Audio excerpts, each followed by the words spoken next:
हरने दुख हरने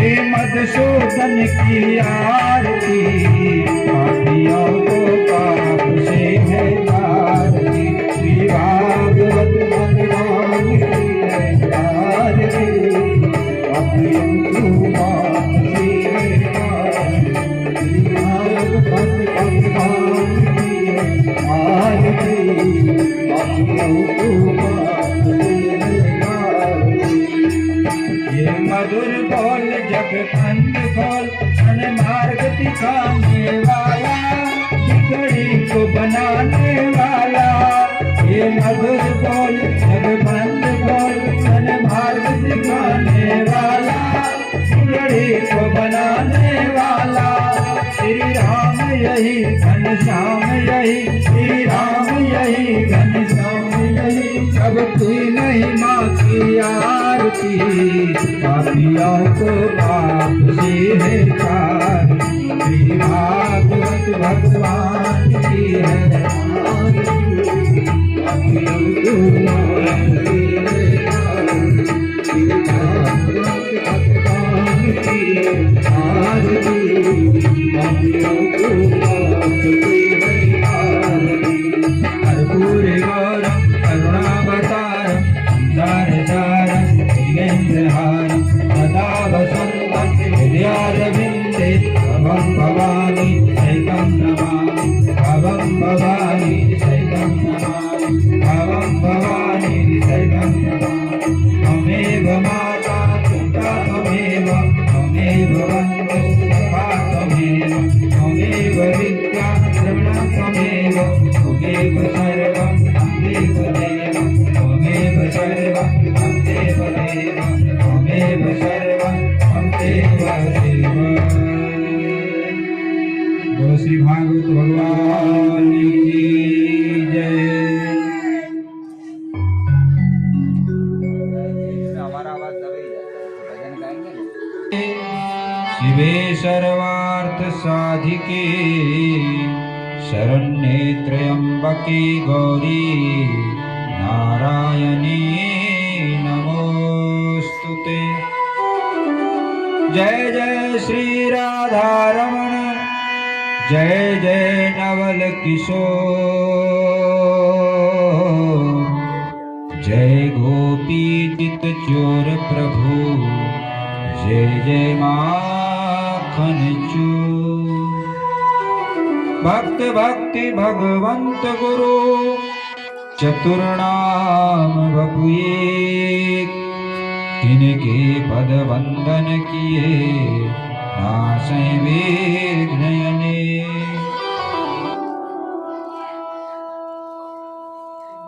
जय जय राधा रमन हरि बोल जय जय राधा रमन हरि बोल जय राधा रमन हरि बोल जय जय राधा रमन हरि बोल जय राधा रमन हरि बोल जय जय राधा रमन हरि बोल जय राधा रमन हरि बोल जय जय राधा रमन हरि बोल।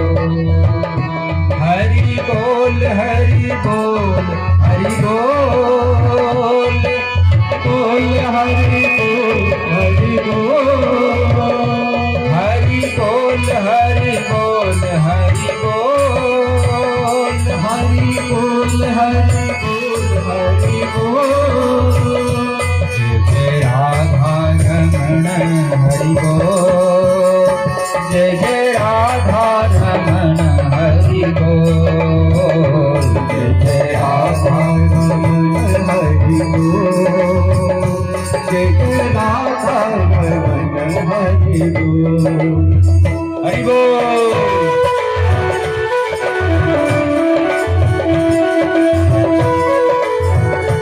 मीठी मीठी तालियों के साथ सब लोग गाएंगे प्रेम से भाव से।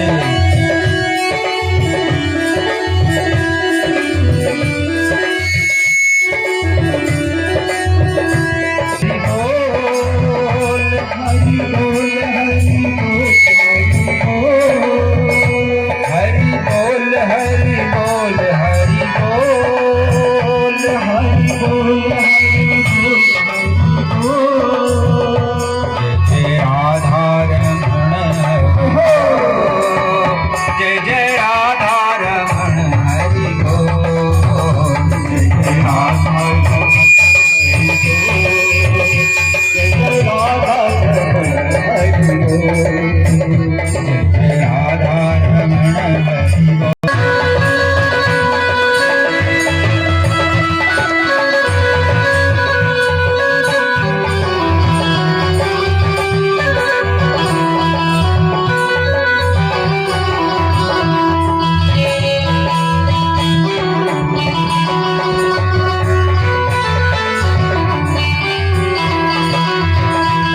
बोल, जय जय राधा रमण हरि बोल, हरि बोल हरि बोल हरि बोल, हरि बोल हरि बोल हरि बोल, हरि बोल हरि बोल हरि बोल, रमण हरि बोल, जय जय राधा रमण हरि बोल, जय राधा रमण हरि बोल, जय जय राधा रमण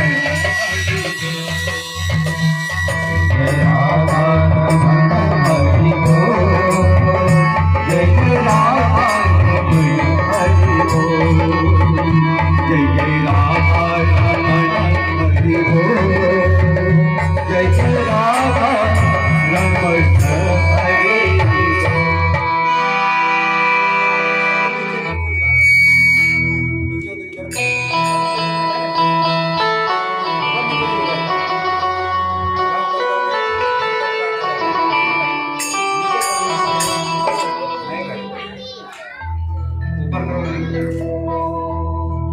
बोलो श्री भागवत भगवान की जय। राधा गोविंद भगवान। श्रीमद् भागवत कथा का सुंदर आयोजन यहाँ पर हो रहा है। भागवत जी की महिमा अनंत है, अपार है।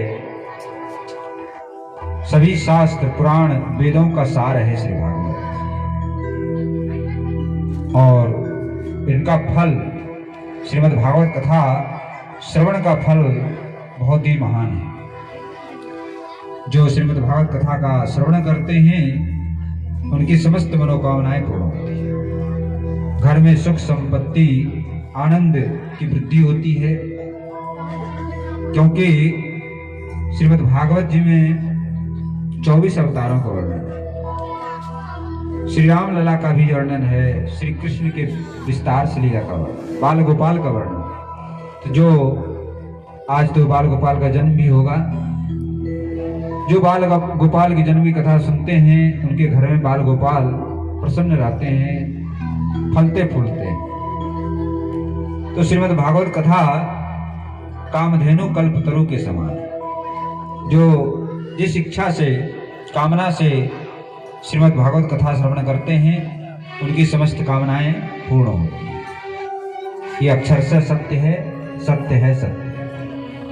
लेकिन जब तक आपका भाव नहीं हो, क्योंकि भाव बिना भक्ति नहीं होती है।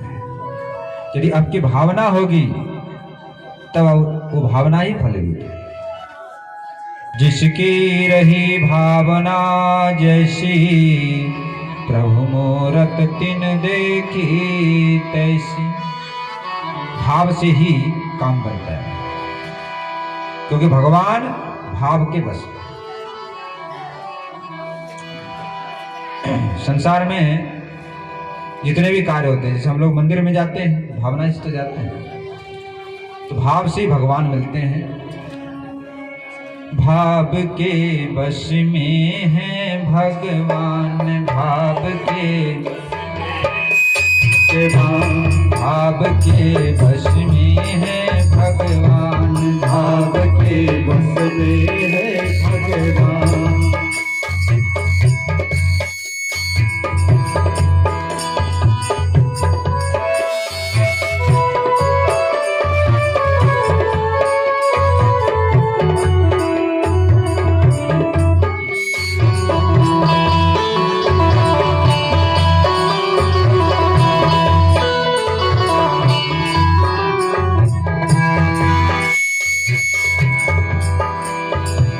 भाव बिना सब साधन झूठो, भाव बिना सब साधन झूठो। बिरता सकल विधान, भाव के बस में है भगवान, भाव के बस में है भगवान।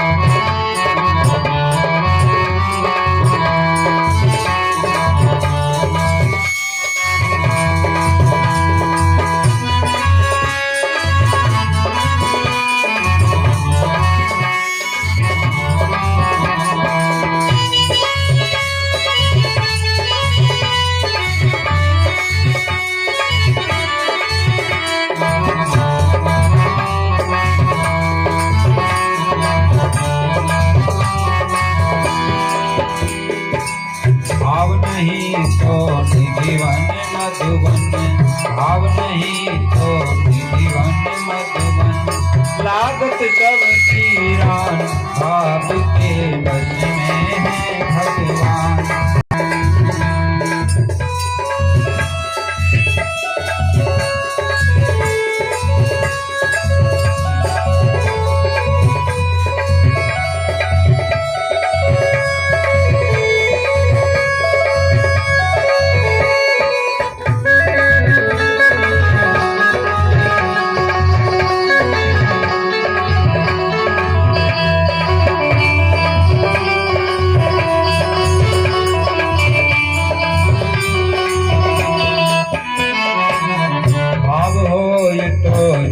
देखो चित भाव होए तो जित देखो चित, निकट सुंदर श्याम भाव के बस में है भगवान। भाव के बस में है भगवान, भाव के बस में है भगवान, भाव के बस में है भगवान। बोलो भक्तवत्सल भगवान भावना के बस में।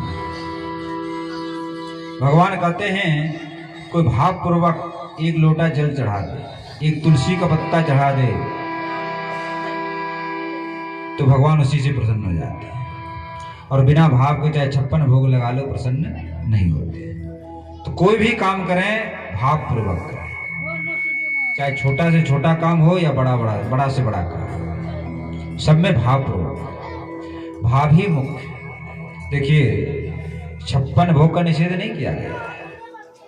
यदि भाव पूर्वक आप 56 भोग लगाएंगे तो भगवान स्वीकार करेंगे, लेकिन बिना भाव के लगाएंगे तो 56 भोग स्वीकार नहीं होगा। तो कोई भी छोटा काम हो या बड़ा काम हो, कोई भी पूजा पाठ का काम हो, भावना से ही फलीभूत होता है। जैसे हम लोग मंदिर में जाते हैं, लक्ष्मी नारायण भगवान के मंदिर में, हनुमान जी महाराज के मंदिर में, सीताराम जी के मंदिर में, कोई भोलेनाथ के मंदिर में, तो क्या मानते हैं हम उनको? भगवान ही तो मानते हैं। पत्थर मानेंगे तो काम नहीं होगा।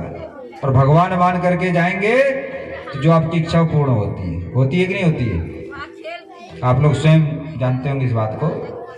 हम लोग बैद्यनाथ धाम जाते हैं, इधर बासुकीनाथ जाते हैं, और भी अनेक तीर्थ स्थल हैं, मंदार हिल पे जाते हैं। तो वहां जाने से अवश्य मनोकामना पूर्ण हो। यदि ऐसा ना हो तो मनुष्य बड़े स्वार्थी जाना ही बंद कर देंगे, वहां भी एक भी व्यक्ति नहीं दिखेगा। लेकिन ऐसा नहीं होता। जैसे कि हम वृंदावन गोवर्धन में निवास करते हैं, तो गोवर्धन गिरिराज जी की ऐसी महिमा है, वहाँ जो व्यक्ति जाता है परिक्रमा लगाने के लिए, तो जो मन में भाव होता है वो उनका पूर्ण होता है। इसलिए लाखों को भीड़ लगता है, पूरे विश्व से लोग वहाँ पर आते हैं, लाखों को भीड़ रहती है। एक दिन भी ऐसा न 24 घंटा में 1 मिनट भी खाली नहीं जो परिक्रमा नहीं लगती। चाहे घनघोर से घनघोर जाड़ा पड़ रहा है, लेकिन परिक्रमा लगती ही रहती है गोवर्धन गिरिराज। तो ये महिमा है। तो भावना से आप यदि भागवत जी का कथा श्रवण करेंगे तो भागवत भगवान आपकी समस्त मनोकामनाओं को अवश्य पूर्ण करें।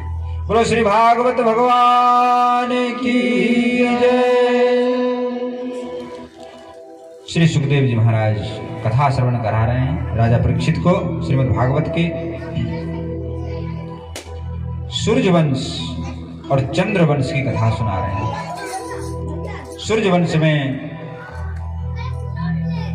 राजा अम्बरीश जी की कथा बड़े सुंदर है, जिसमें एकादशी की महिमा।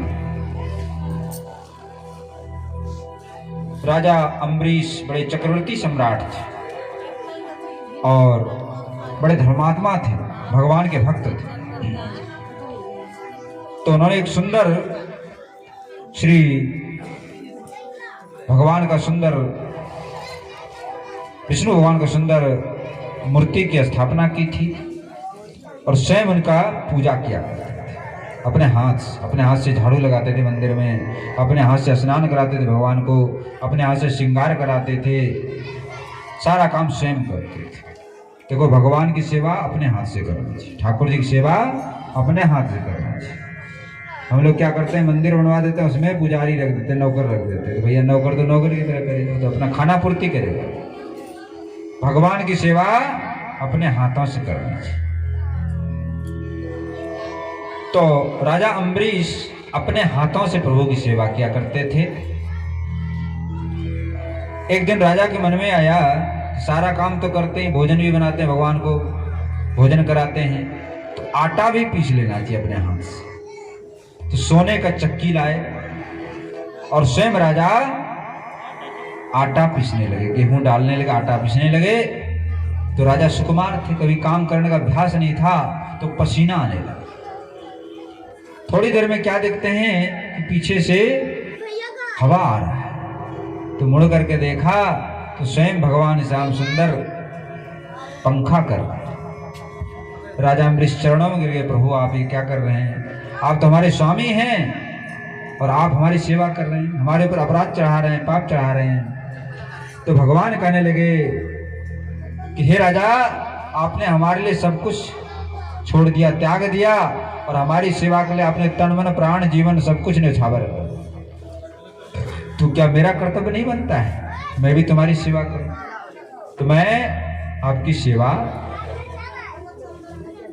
भगवान कहते हैं कि मैं भक्तों की सेवा करने से बड़ा खुश होता हूं, प्रसन्न होता हूं। और ऐसी एक नहीं अनेकों घटनाएं हैं। एक भक्तमाल चरित्र है जिसमें भक्तों की कथा है, इसमें एक से एक विलक्षण कथा है महाराज। आपके यहीं पर बगल में मिथिला है, मिथिला के विद्यापति जी बहुत महान कवि हो चुके हैं। तो भगवान शंकर और राधा कृष्ण के परम भक्त थे। तो विद्यापति जी वृद्ध हो गए, बूढ़े हो गए। उनके मन में बहुत दिनों शिक्षा थी कि काशी में जाकर के गंगा स्नान करें और बाबा विश्वनाथ के दर्शन करें, लेकिन बुढ़ापा कारण बेचारे जा नहीं पाते थे। एक दिन विचार किया अब तो चलना ही चाहिए, पता नहीं उम्र का क्या पता कब शरीर चला जाए। तो विद्यापति जी चल दिए लाठी टेकते हुए। थोड़ी दूर गए, थक गए। उसी समय स्वयं भगवान विश्वनाथ ने, भोले बाबा ने एक सेवक का रूप धारण किया और जाके प्रणाम किया। विद्यापति जी प्रणाम आपको। बोले आप कौन हो? बोले मेरा नाम भोला है। अच्छा, नाम तो बड़ा सुंदर और रूप भी बड़ा भोला भाला है। तो भैया क्या करते हो? क्या करता हूँ, ये नौकरी चाकरी काम करता हूँ। तो आपको देखा बड़े बूढ़े हैं, तो मैंने सोचा आपकी सहायता कर दूं, आपकी सेवा में रह जाऊं। विद्यापति जी बड़े खुश हो गए। चलो देखो, सहारा मिल गया, भगवान ने सहारा भेज दिया। अब विद्यापति जी का लाठी टेकते हुए स्वयं भगवान शंकर नौकर का रूप बना करके, छद्म वेश धारण करके, ग्वाला का रूप धारण करके और चल रहे साथ साथ। गर्मी का दिन था महाराज, विद्यापति जी को प्यास लगी। तो विद्यापति जी बोले भोला बड़ी जोर से प्यास लग रही। तो भोले बाबा ने क्या किया? भोले बाबा तो सिर में ही गंगा जी, कहाँ जाएंगे दूसरे जगह। तो गंगा जी से तत्काल लोटा में जल लेकर के दे दिया विद्यापति जी को। विद्यापति जी ने कहा गंगा जल, यहाँ पर गंगा जल कहाँ से आया? ये तो गंगा जल का स्वाद है। विद्यापति जी कहने के सच सच बताओ कौन हो आप? तो भगवान शंकर प्रकट हो गए। बोलो शंकर भगवान की जय। वहीं पर महाराज उनको दर्शन दिए। तो भगवान तो भाव के भूखे हैं। इसी तरह से महाराष्ट्र में संत एकनाथ जी रहते थे। तो स्वयं द्वारकाधीश भगवान विठल भगवान, उनके यहाँ श्री खंडिया नाम का सेवक बनकर 12 वर्ष तक उनकी सेवा की। जल सेवा, रसोई बनाना, झाड़ू लगाना। तो भगवान को भक्तों की सेवा करने में बड़ा आनंद आया। नामदेव जी का छप्पर जल गया महाराज आग से। गरीब थे, कौन छावे छप्पर, पड़ा रहा ऐसे ही, अपना पेड़ के नीचे गुजारा कर लेते। तो स्वयं भगवान खाती बढ़ई का रूप धारण करके आ गए और जाकर के उनके छप्पर को छा दिया। ये सब अभी की घटना है, 400-500 वर्ष पहले, ज्यादा पुरानी घटना नहीं, और सभी सत्य घटना है। तो भगवान भक्तों के लिए सब कुछ करने के लिए तैयार है, लेकिन जीव का दुर्भाग्य है उन प्रभु को हम भूल जाते हैं। ऐसे दयालु, ऐसे कृपालु प्रभु को हम याद ही नहीं करते। भगवान तो आपको सब कुछ बनने के लिए तैयार, आप उनको बेटा बना लो, मित्र बना लो, सखा बना लो, दोस्त बना लो, स्वामी बना लो, माता पिता बना लो, वो तो सब कुछ बनने के लिए तैयार हो बैठे। लेकिन हम लोग बनाना ही नहीं चाहते। और यदि भगवान को बना लिया आपने कुछ भी, फिर कुछ कमी नहीं रहे। अरे राजा जिसका मित्र हो उसके पास कुछ कमी रहेगा? और भगवान तो राजाओं के भी महाराजा है। इसलिए भगवान से प्रेम कर लो, भगवान से प्रीति जोड़ लो, तो कमी तुम्हारे यहाँ कुछ भी, न धन की कमी, न धान की कमी, न विद्या की कमी, न बुद्धि की कमी, किसी चीज की कमी नहीं रहेगी। सब कुछ मिल जाएगा महाराज। किसी भक्त ने कहा है,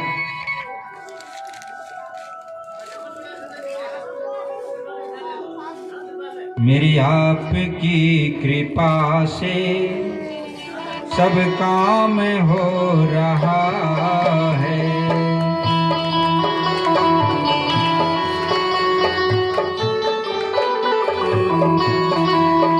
मेरी आपकी कृपा से सब काम हो रहा है। मेरा आपकी कृपा से सब काम हो रहा है। करते हो तुम कन्हैया, करते हो तुम कन्हैया, मेरा नाम हो रहा है।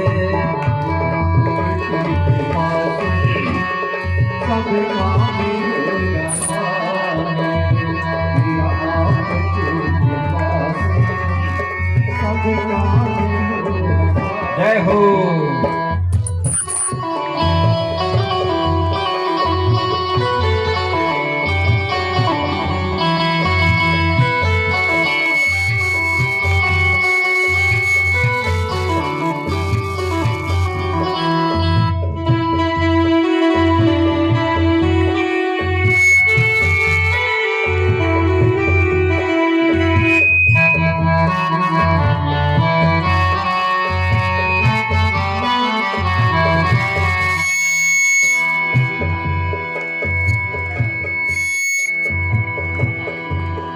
पतवार के बिना ही मेरी नाव चल रही है। पतवार के बिना ही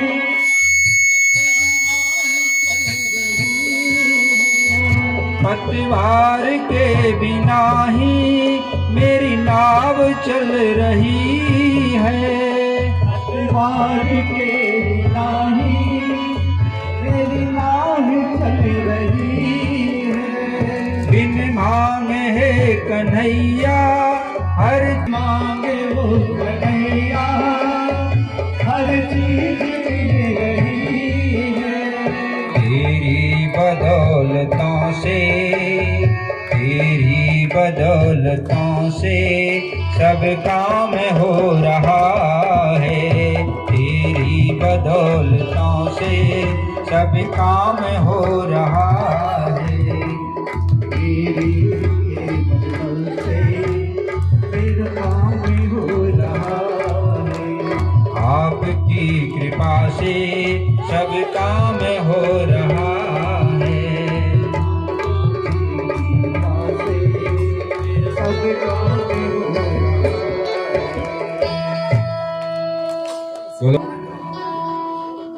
तो राजा अम्बरीश अपने हाथ से प्रभु की सेवा किया करते थे।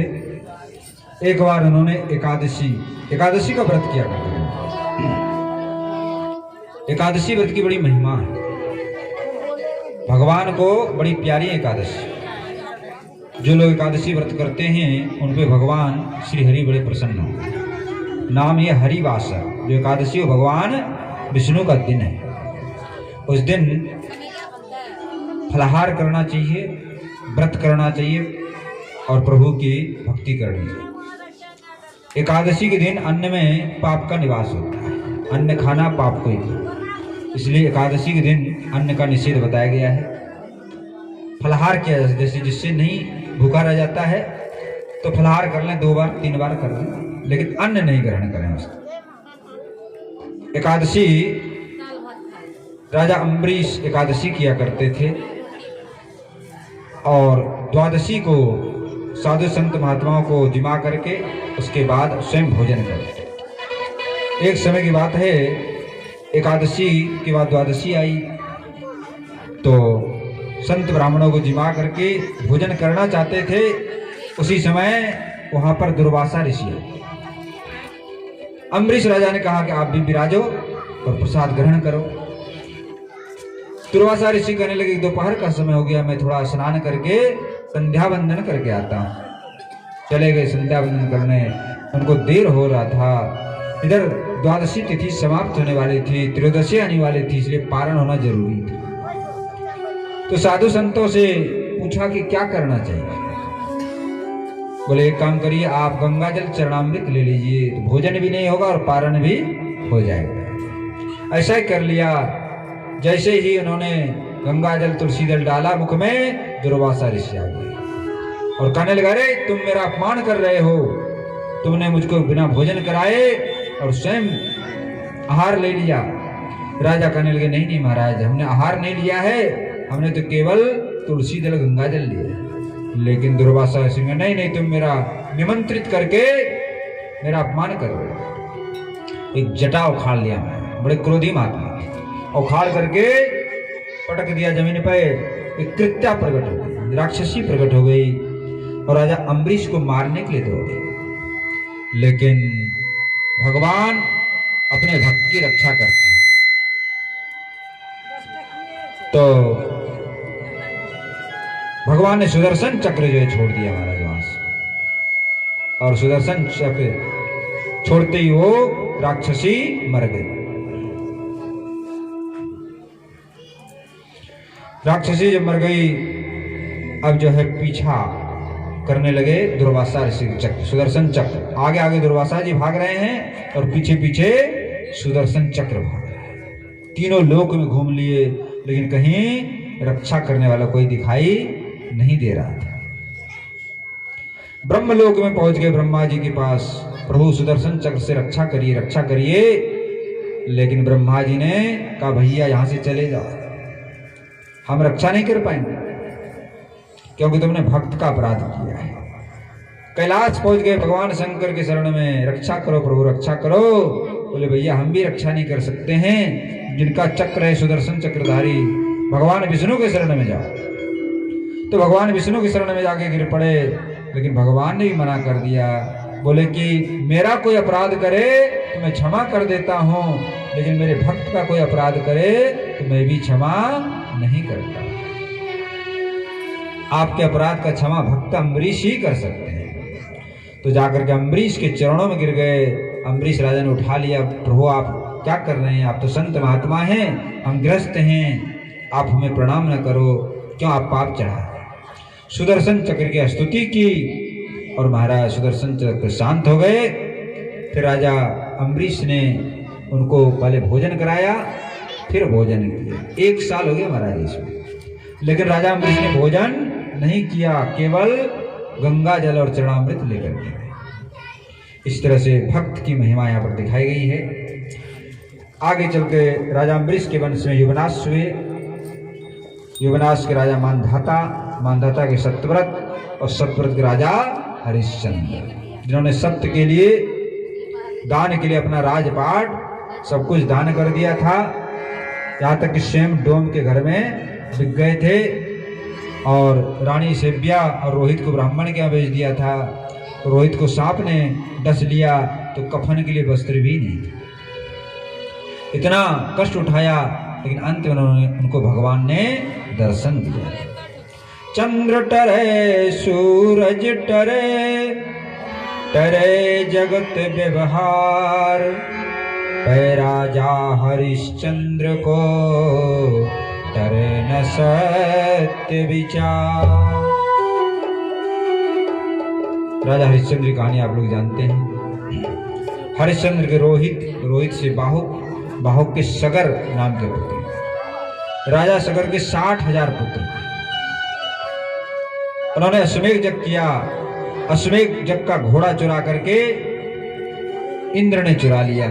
और जहां कपिल देव भगवान का आश्रम है गंगा सागर पे, वहां जाकर के बांध दिया महाराज। तो राजा सगर के 60,000 पुत्र खोजते खोजते कपिल भगवान का आश्रम पे पहुंच गए। देखा घोड़ा यहाँ बंधा है। कपिल भगवान अपने ध्यान में लगे हुए थे, लेकिन सगर पुत्रों ने कहा कि यही चोर है, गाली गलौज करने लगे।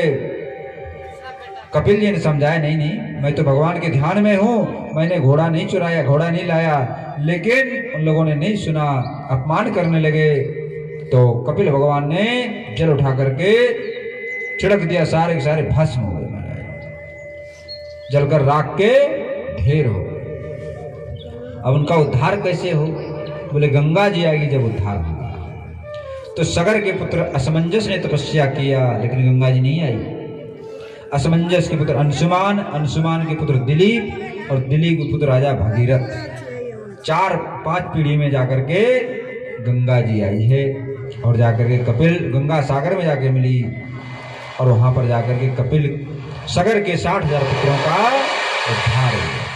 बोलो गंगा मैया की जय। आप लोग भी गंगा जी के किनारे ही बसे हुए हैं। गंगा जी की बड़ी महिमा है। गंगा जी कौन है? जब भगवान वामन ने, आप लोगों ने कल सुना था, विराट रूप धारण कर लिया, एक पैर से नीचे 7 पताल को नाप लिया और एक पैर से ब्रह्मलोक तक नाप लिया। जैसे, और उससे ब्रह्मांड का छिद्र फट गया, उसमें से जल निकला, भगवान के चरण धुला, और उस चरण को ब्रह्मा जी ने उस जल से चरण धोया भगवान का, और उसको कमंडल में रख लिया। तो वही भगवान का जो चरणामृत है वही गंगा जी। फिर जब भगीरथ ने तपस्या किया तो ब्रह्मा जी ने वहां से अपने कमंडल से गंगा जी को छोड़ा, स्वर्ग लोक में होती भगवान शंकर की जटा में आई, क्योंकि गंगा जी कोई रोकने वाला नहीं था। तो भगवान शंकर की तपस्या किया भगीरथ ने, तो भगवान शंकर तैयार हुए और सबसे पहले अपनी जटा में धारण किया, फिर जटा से फिर धरती पर आई हैं। गंगा जी समस्त पाप ताप को दूर करने वाली हैं, दुख को नष्ट करने वाली हैं। कैसा भी पापी जीव हो, गंगा स्नान करने से शुद्ध हो जाता है। बोलो गंगा मैया की जय। इसी सूर्य वंश में राजा दिलीप हुए हैं। राजा दिलीप बड़े धर्मात्मा थे, लेकिन उनको कोई पुत्र नहीं था, संतान नहीं था, लड़का लड़की नहीं था। अपने गुरुदेव वशिष्ठ जी से पूछा कि प्रभु हमारा राजवंश कैसे चलेगा? तो वशिष्ठ जी ने बताया, एक बार आप स्वर्ग लोक से धरती पर आ रहे थे। पहले राजा इतने प्रतापी थे कि स्वर्ग को भी चले जाते थे इसी शरीर से। तो एक बार राक्षस लोगों ने परेशान किया था स्वर्ग में, तो दिलीप जी वहां पर सहायता करने के लिए गए थे और राक्षसों को परास्त करके आ रहे थे। तो रास्ते में कामधेनु गाय बैठी हुई थी, लेकिन जल्दी जल्दी वो उन्होंने ध्यान नहीं दिया, प्रणाम नहीं किया। तो कामधेनु ने श्राप दे दिया, जाओ तुमको कोई संतान नहीं होगा। नियम है, कोई भी साधु संत मिल जाए, देव मंदिर मिल जाए, गाय मिल जाए, तो उनको प्रणाम करना चाहिए। यदि प्रणाम नहीं करते हैं तो दोष लगता है। तो फिर इस अपराध का प्रायश्चित कैसे हो? तो बोले, वशिष्ठ जी बोले, हमारे यहाँ कामधेनु गाय की पुत्री नंदिनी है, इसकी सेवा करो आप, इससे आपके पाप का प्रायश्चित हो। तो नंदिनी माँ बछड़े सहित थी, दूध देती थी, उनकी सेवा स्वयं राजा अपने हाथ से करने लगे। जबकि राजा चक्रवर्ती सम्राट थे, अनेक नौकर चाकर दास दासी थे, लेकिन अपने हाथ से राजा दिलीप और उनकी रानी सुदक्षिणा दोनों मिलकर गौ माता की सेवा स्वयं अपने हाथ से चारा सानी डालते थे, अपने हाथ से पानी पिलाते थे और चराने के लिए ले जाते थे, और सुबह शाम गौ माता की आरती करते थे, उनका चरण छूते थे। और गौ माता जब बैठती तब बैठते थे, गौ माता सोती थी तब सोते थे, गौ माता खा लेती थी जब ये खाते थे। इस तरह से बहुत दिन हो गया। एक दिन राजा दिलीप जो है गाय को चराने के लिए वन में गए थे, तो गौ माता हरी हरी घास खाकर के वृक्ष के नीचे बैठी हुई। अचानक एक सिंह ने हमला कर दिया गौ माता को। और सिंह जोर जोर से चिघाड़ने लगा। राजा ने धनुष बाण उठाया सिंह को मारने के लिए, लेकिन धनुष बाण अस्तंभित हो गया, बाण वहीं वहीं चिपक गया हाथ। तो राजा कहने लगे गौ माता को छोड़ दो, इसके बदले में मेरा प्राण ले लो। सिंह कहने लगा कि राजन तुम्हारे पास लाखों गाय हैं, गुरुजी को और दे देना, तुम इस गाय के चक्कर में अपना प्राण क्यों गंवा रहे हो। लेकिन राजा ने कहा नहीं नहीं, मैं गौ माता के लिए अपना प्राण देने के लिए तैयार। उसी क्षण देखा न वह सिंह है न कुछ है, वो नंदिनी गौ माता ने इनकी परीक्षा ली, उनकी माया थी, आशीर्वाद दिया जाओ तुमको पुत्र प्राप्त हो। तो उसी दिलीप राजा का फिर वंश चला महाराज। दिलीप के पुत्र जो है उसी वंश में भगवान राम का अवतार हुआ।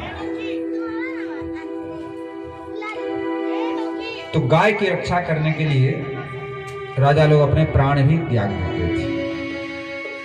और हम लोग भी, हमारे जो कृष्ण हैं, गोपाल हैं, वो भी गाय के लिए संसार में अवतार लेते हैं। कृष्ण के इष्टदेव कौन है? गौ माता है। तो गौ माता की रक्षा भगवान भी करते हैं। हम लोगों को चाहिए कि हम लोग भी गाय की रक्षा करें। देखिए हम लोग हिंदुओं का भावना नष्ट हो चुका है। हम लोग गायों को जब तक दूध देती है तब तक तो रखते हैं, फिर छोड़ देते हैं। फिर बेचारे गाय सड़क पे घूमती है और उसको कसाई लोग ले जाते हैं और उसको काट देते हैं। तो और इसी का फल है कि संसार में दुख, अनाचार, अशांति, रोग फैला हुआ है। तो गाय की सेवा जरूर करनी चाहिए। एक सुंदर गौ माता का भजन है। मंगलकारी माँ हमारी गौ माता, मंगलकारी माँ हमारी गौ माता, जय हो माँ हमारी गौ माता, जय हो माँ हमारी गौ माता, मंगलकारी माँ हमारी गौ माता, गौ माता, जय हो माँ हमारी गौ माता।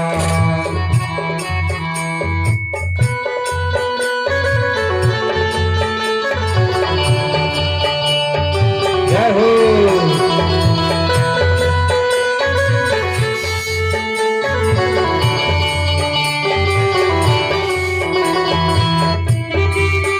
मीठी मीठी तालियों के साथ आनंद लेते हैं।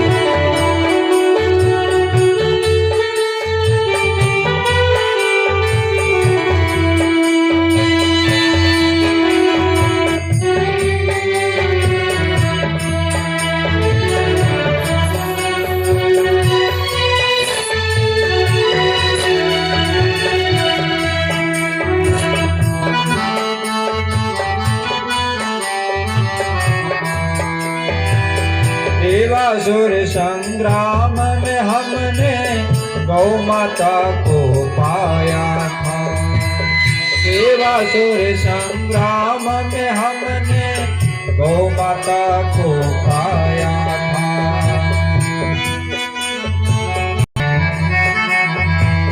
रघुकुल में वह कामधेनु थी, कान्हा ने अपनाया था। रघुकुल में वह कामधेनु थी, कान्हा ने अपनाया था।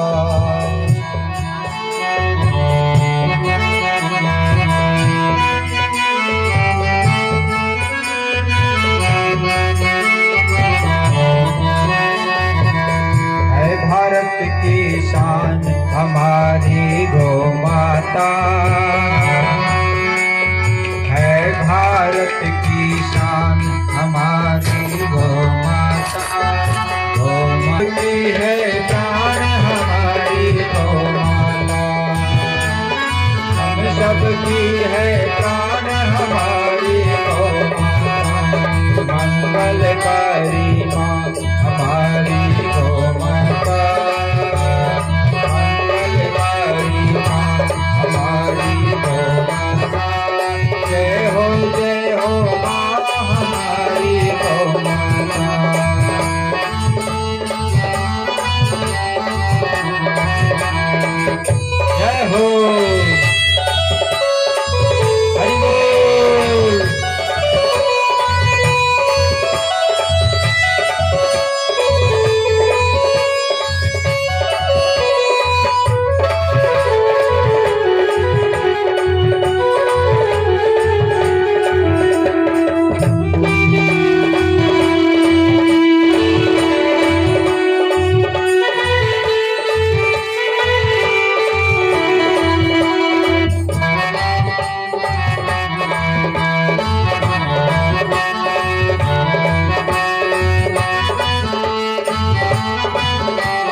ऋषि मुनियों ने सेवा करके मनवांछित फल प्राप्त किया।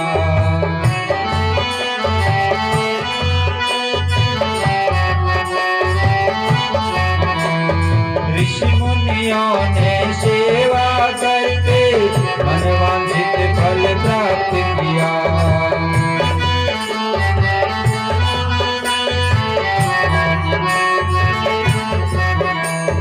गौ माता को इष्ट बनाकर जन जन का कल्याण किया। गौ माता को इष्ट बनाकर जन जन का कल्याण किया। ममता की पैयाई हमारी गौ माता, हमारी गौ माता, हम सबकी है प्राण हमारी गौ माता, हम सबकी है प्राण हमारी गौ माता, मंगलकारी माँ हमारी गौ माता, गौ माता। बोलो गौ माता की जय। गाय के गोबर में लक्ष्मी जी का निवास है। गाय चारे के साथ साथ हमारे पापों को भी खा जाती है। लेकिन मैंने पहले बताया था कि गाय होना चाहिए देसी गाय। जर्सी और होल्स्टीन ये सब विदेशी नस्ल की नहीं चलेगी। देसी गाय का लक्षण है जिसके टाँट हों, पुट्ठा बोलते हैं, गलकम्बल हों, सींग हों और अम्मा अम्मा या हम्बा हब्बा, हम्बा हम्बा शब्द का उच्चारण करते हैं। और ये जर्सी गाय है ना, ये एक जंगली जाति की कोई पशु है, दूध देने वाली, और सुअर का मिक्स करके बनाया जाता है। तो सुअर की तरह ही रहती है जर्सी गाय। तो जर्सी गाय ना पालें, देसी गाय का पालन करें। और गाय के मुंह में भगवान शंकर का निवास है, इसलिए यदि आप चारा देते हैं गाय को तो उसके साथ साथ आपके रोग को भी खा जाती है। गाय का घर में रहना ही मंगलकारी है। देखो, जब से हम लोगों ने गाय को बाहर कर दिया घर से और बूढ़े माँ बाप को घर से बाहर कर दिया, तभी से हमको दुखी जीवन बिताना पड़ता है। माता पिता और गौ माता यदि घर में रहें, कुछ काम भी न करें, उनका आशीर्वाद से आप फलीभूत हैं। बड़ों का आशीर्वाद और गौ माता का आशीर्वाद से हम लोग फलते हैं, फूलते हैं। और जो देसी गाय है, इनका जो मूत्र है ये औषधि है, दवाई है, सर्व रोग नाशक। जो लोग गौमूत्र का पान करते रहते हैं उनके समस्त बीमारी दूर हो जाती है। और गाय का दूध अमृत है, और गाय का दही, घी, गोबर ये सब रोगों का नाश करती है। ये हम क्यों बता रहे हैं आप लोगों को?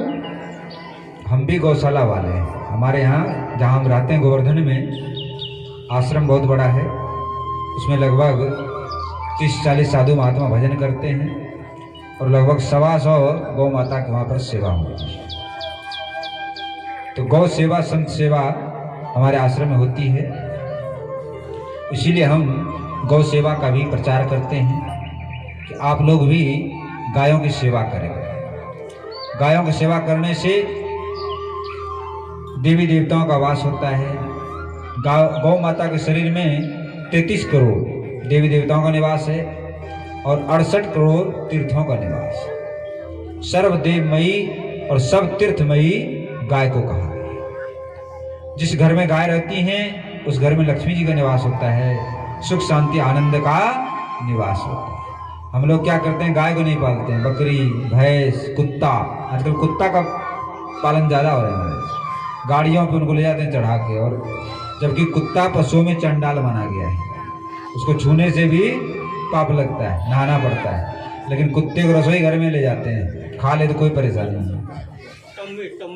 हाँ, इसलिए देखो, सत्संग कथा में सुधार की बात कही जाती है। किसी को मानना तो भैया मानो, मत मानो, हमारा काम है कहने का, हम तो कह रहे हैं। तो सब लोग गाय की सेवा करें। गाय की सेवा कैसे कर सकते हैं? आजकल घरों में जगह कम है, तो उसका उपाय है जिसके पास जगह हो तो अपने घर में गाय पालें, और यदि घर में जगह नहीं है तो किसी गाय को गोद ले लें। गौशाला में, जैसे आपकी गौशाला है जहाँ भी, वहाँ एक गाय अपने नाम से ले लीजिए और पूरे महीने भर का खर्चा उनको दीजिए, तो आपके द्वारा गाय की सेवा हो जाएगी। अथवा एक गोलक रख लो घर में, उसमें पैसा 1 रुपया 2 रुपया 5 रुपया डालते रहो, जब भर जाए तो किसी गौशाला में दे आए।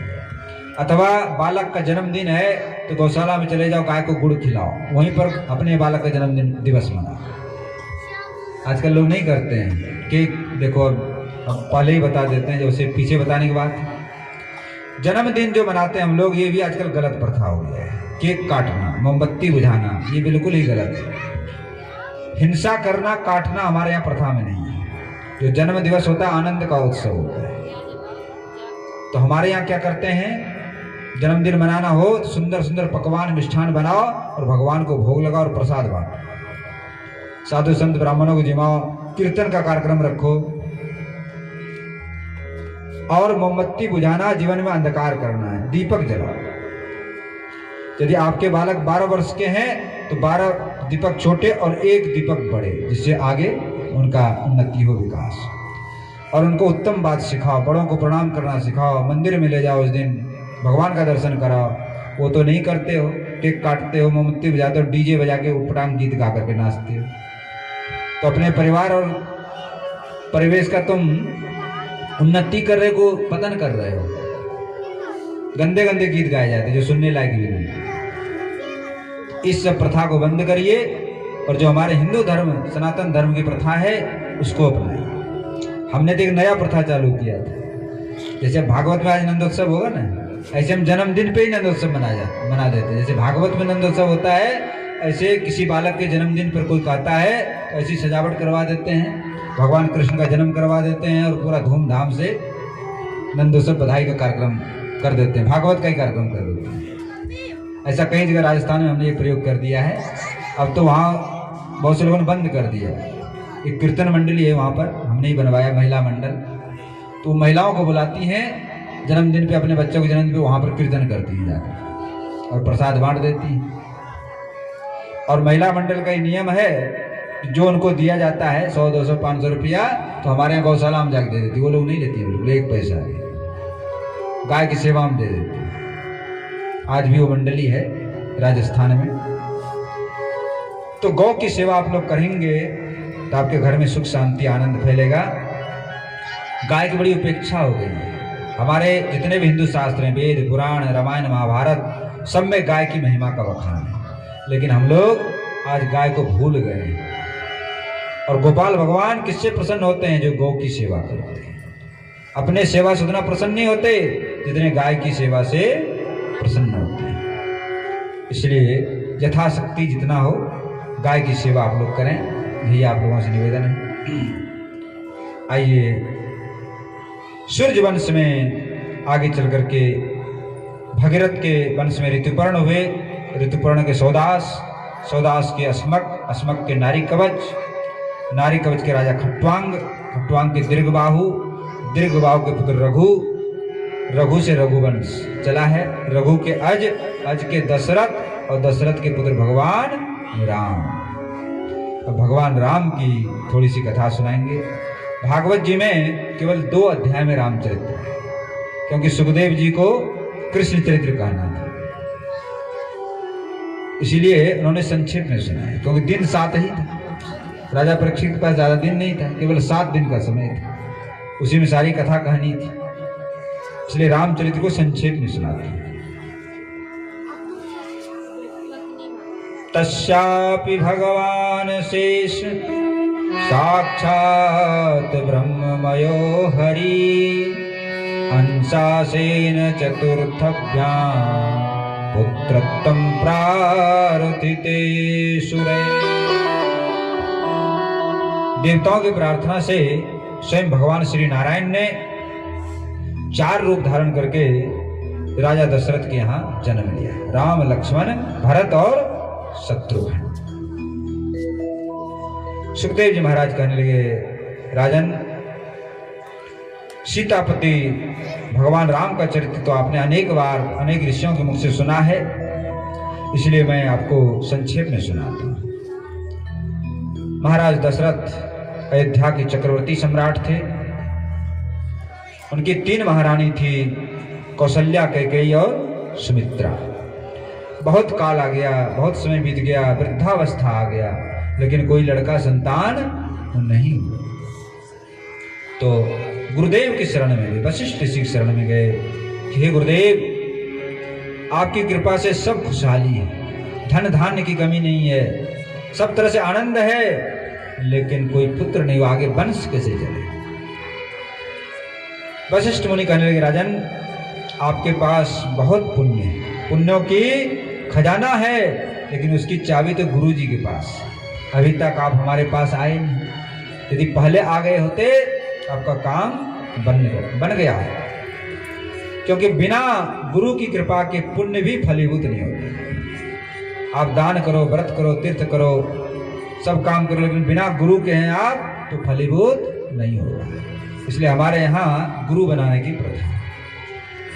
और जब भगवान भी संसार में आते हैं ना, तो वो भी गुरु बनाते हैं। तो भगवान राम आए, उन्होंने भी गुरु बनाया वशिष्ठ जी को। भगवान कृष्ण आए तो उन्होंने सांदीपनी ऋषि को गुरु बनाया। जो भी इस संसार में आते हैं उनको गुरु बनाना पड़ता है। बिन गुरु भवनिधि तरै न कोई, जो विरंच शंकर सम होई। ब्रह्मा जी शंकर जी के समान भी कोई हो प्रभावशाली, लेकिन बिना गुरु के कल्याण। इसलिए गुरु की आवश्यकता है। गुरु वशिष्ठ जी ने आशीर्वाद दिया, धारा हो धीर होई है सुतचारी, त्रिभुवन विदित भगत भय हारी। श्रृंगी सही वशिष्ठ बोलावा, पुत्र काम शुभ यज्ञ करावा। श्रृंगी ऋषि को बुलाया वशिष्ठ ऋषि ने और पुत्रेष्टि यज्ञ किया। पुत्रेष्टि यज्ञ किया है, अग्नि देवता खीर लेकर के प्रकट हुआ और राजा के हाथ में दिया, बोले अपने 3 रानियों को खिला दिया। राजा ने कौशल्या के हाथ में दिया, कौशल्या ने 3 भाग कर दिए महाराज, बराबर बराबर, एक अपने हाथ में, दूसरे कैकेयी के हाथ में और तीसरा सुमित्रा के हाथ दे दिया। जैसे सुमित्रा के हाथ में वो खीर पहुंचा है, एक चील आया और झपट करके उसको उठा करके ले गया। और वहां पर्वत पे अंजनी माता भगवान शंकर के लिए तपस्या कर रही थी, पुत्र पाने के लिए। भगवान शंकर प्रकट हो गए, दर्शन दिया, और उसी समय चील ने वो जो खीर का दोना था, फूल चढ़ा रही थी भगवान शंकर के चरणों में, अंजनी माता उनके हाथ में आकर के खीर का दोना गिर गया। भगवान शंकर ने कहा, देवी ये खीर आप प्रसाद के रूप में आया है, इसको आप प्राप्त कर लो, इससे आपको भगवान श्री राम के परम भक्त श्री हनुमान जी का जन्म। बोलो श्री हनुमान जी महाराज की जय। उस खीर से हनुमान जी का जन्म हुआ। और इधर कौशल्या और कैकेयी ने देखा इनका तो खीर चला गया, तो कौशल्या और कैकेयी ने अपने में हिस्से में से आधा आधा करके सुमित्रा जी को दे दिया। इसीलिए कौशल्या जी को 1 पुत्र, कैकेयी जी को 1 पुत्र, कौशल्या जी को राम जी और कैकेयी के भरत जी और सुमित्रा के 2 लक्ष्मण और शत्रुघ्न।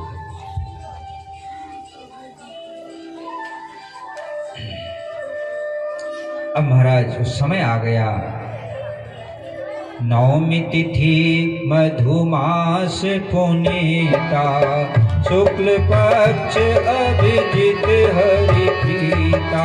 नवमी तिथि मधुमास पुनीता, शुक्ल पक्ष अभिजित हरि प्रीता। श्री राम जय राम जय जय राम, श्री राम जय राम जय जय राम।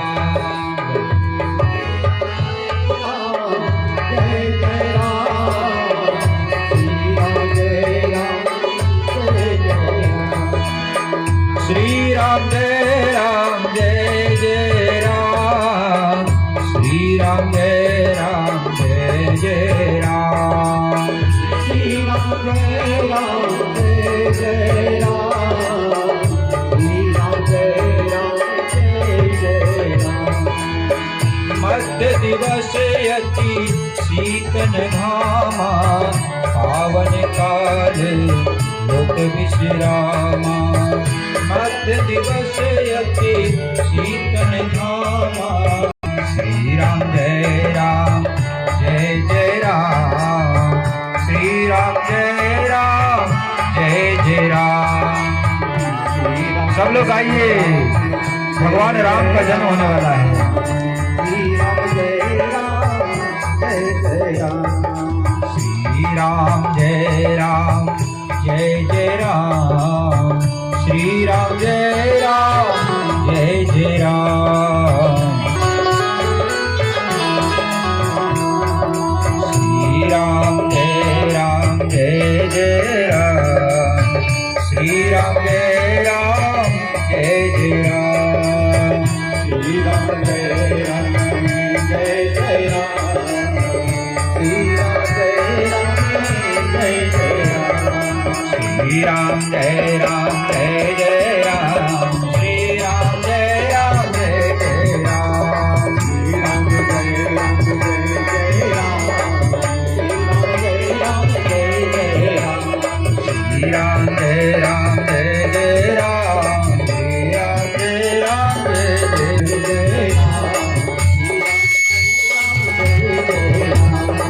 श्री राम जय राम जय जय राम श्री राम जय राम जय जय राम श्री राम जय राम जय जय राम श्री राम जय राम जय जय राम।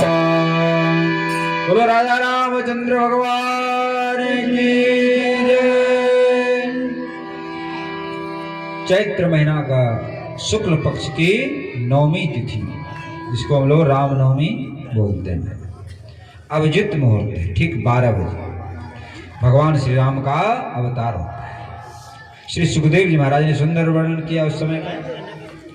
सशंखम चक्रम सकिरीट कुंडलम सपीत वस्त्रम सरसीरुहे क्षणम सहार वक्षः स्थल कौस्तुभश्रियम नमामि विष्णुं शिरसा चतुर्भुजम।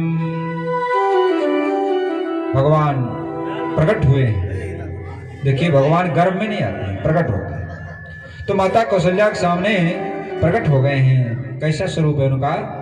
शंख चक्र गदा पद्म धारण किए हुए हैं, सुंदर मुकुट धारण किए हैं, सुंदर पीतांबर वस्त्र पहने हैं, श्याम वर्ण है और मंद मंद मुस्कुरा रहे।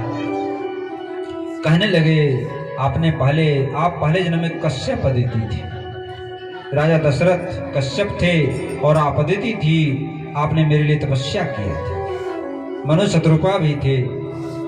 आपको मैंने वरदान दिया था कि मैं स्वयं तुम्हारे पुत्र रूप में आऊंगा, इसलिए मैं स्वयं तुम्हारे पुत्र के रूप में आया।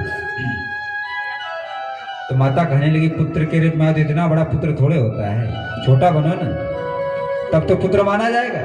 इतना लंबा चौड़ा 5 फुट ऊंचा हो कि कोई पुत्र है? पुत्र बन जाओ। तो भगवान छोटे से बनेगा। बोले छोटे बनने से काम नहीं चलेगा, ये कपड़ा उपड़ा हटाओ यहाँ से, नंगा बन जाओ। भाई बेटा बनना चाहते तो ऐसे थोड़े बनेंगे। तो भगवान छोटे से बन गए बालक और फिर नंगे हो गए। बोले नंगे होने से काम नहीं चलेगा, फिर रो ना।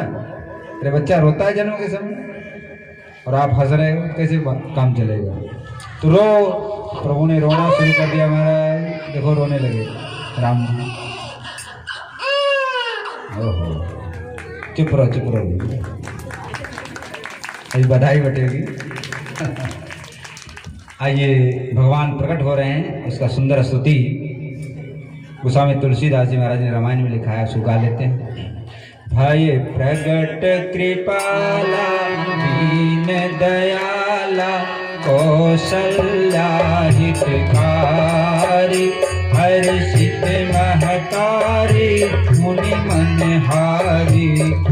अद्भुत रूप विचार, लोचन अभिरामा घन श्यामा, निज आयुध भुज चारी, भूषण बनमाला नयन विशाला, शोभा सिंधु करारी।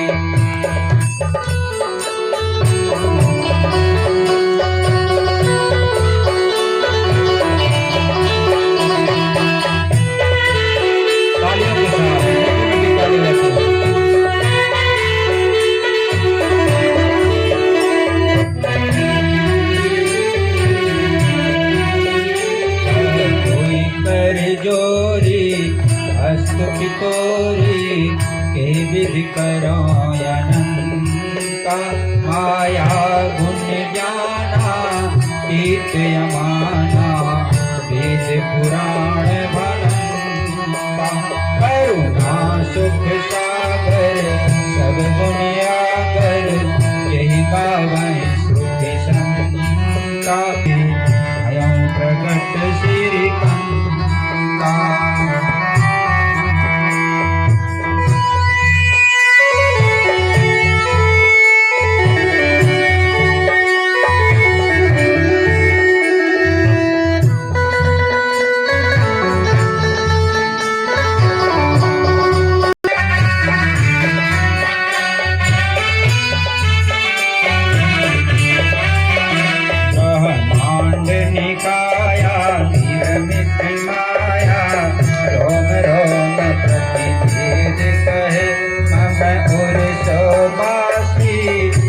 उपहासी सुनत धीर मति फिर जस जाना प्रभु मुस्काना, चरित बहुत कही कथा सुहारी, बात बुझाई जे प्रकार सुख प्रेम लहे।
अति प्रिय शीला सुख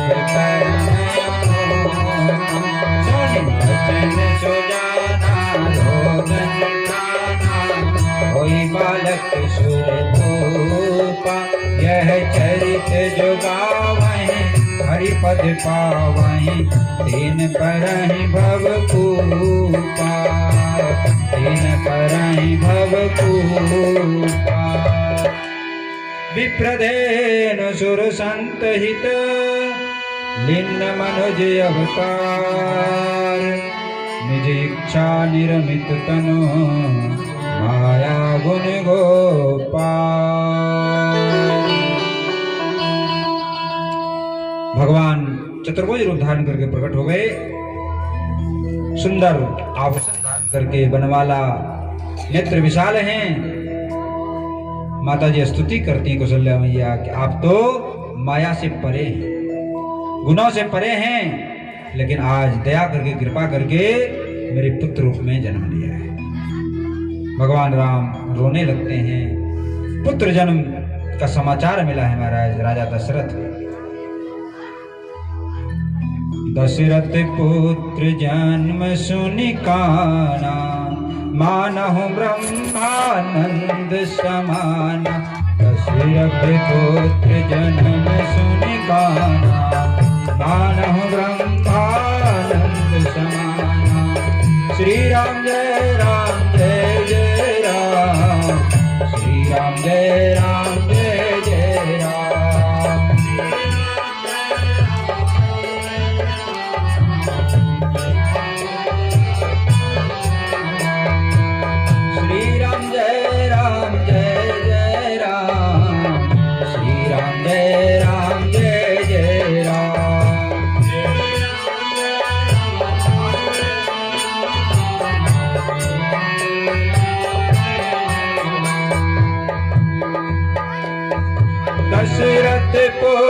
जन्म सुन कान्हा मानहु ब्रह्मानंद समाना। श्री राम जय जय राम, श्री राम जय जय राम।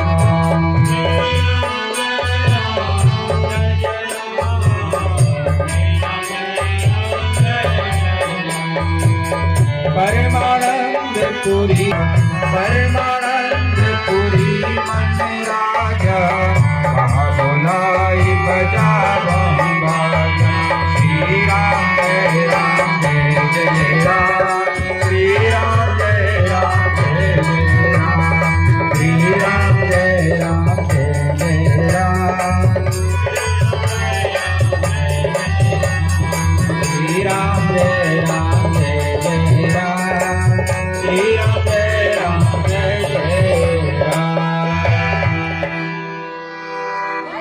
दशरथ जी ने जैसे सुना फूले नहीं समा और कहा आज पूरी अयोध्या नगरी को सजाया जाए। सारे घर घर को सजाया गया, आंगन को सींच दिया गया, सुंदर सुंदर उसमें इत्र छिड़क दिए गए, तोरण पताका ध्वजा फहरा दिए गए महाराज। बड़ा सुंदर अद्भुत शोभा है अयोध्या नगरी की, क्योंकि बहुत दिनों के बाद पुत्र हुआ है और एक नहीं चार महारानी कौशल्या को राम जी हुए और कैकेयी को भरतलाल जी हुए हैं और सुमित्रा को लक्ष्मण और शत्रुघ्न, एक साथ थोड़े समय के अंतर। अब तो महाराज अयोध्या नगरी में धूमधाम मच रहा है, जन्मोत्सव मनाया। देखिए हमें कृष्ण जी का जन्मोत्सव भव्यता से मनाना है, इसलिए राम जी का केवल सुन करके जान दीजिए, क्योंकि आगे राम जी की थोड़ी सी कथा करनी है और कृष्ण जी की ज्यादा करनी है, क्योंकि समय उतना ही है। इसलिए एक बधाई का गीत गाएंगे, फिर आगे कथा में। प्रगटे हैं चारों भैया, देखो राम जी का जन्म हुआ है, बधाई हो रहा है, तो थोड़ा यहाँ पर जगह खाली करिए, क्योंकि जन्मदिन पे नाचा गाया जाता है और रामलला का जन्म है, तो उसमें चुगना नहीं है भैया, अवसर का लाभ उठाइए। तो यहाँ पर आनंद में झूमते हुए नृत्य करने वाले यहाँ पर आ जाइए, 2-4 लोग, तभी तो आनंद आएगा। बैठे बैठे आनंद नहीं आने वाला। आपका ही नंबर है। राधे राधे। कहाँ थी आप? रामलला का जन्म हो गया, तैयार हो जाओ। प्रगटे हैं चारों भैया, प्रगटे हैं चारों भैया, अवध में बाजे बधैया। प्रगटे हैं चारों भैया, अवध में बाजे बधैया। प्रगटे हैं चारों बाजे बधैया, बाजे सहनैया, बाजे बधैया, बाजे बाजे बधैया, बाजे सहनैया, बाजे बधैया, चारों भैया अवध में बाजे बधैया। चारों भैया अवध में बाजे बधैया। जय हो। आनंद में घूमते हुए मस्ती के साथ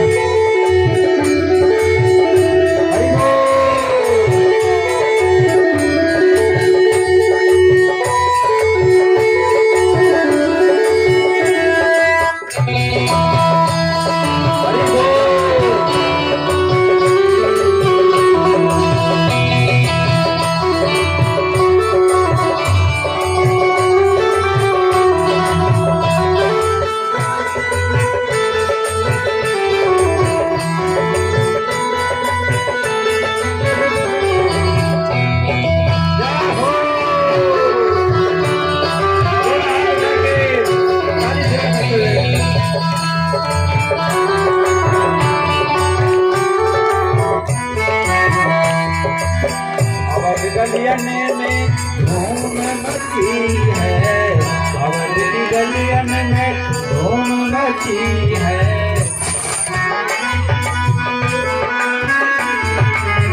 धूम मची है, धूम मची है, धूम मची है। अवध की गलियन में धूम मची है, अवध की गलियन में आज रही सहनैया अवध में बाजे, आज रही सहनैया अवध में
जगमग दिया ना जलत है, जगमग जगमग दिया ना जलत है, दिया ना जलत है, दिया ना जलत है, दिया ना जलत है, दिया ना जगमग जगमग दिया ना जलत है, जगमग जगमग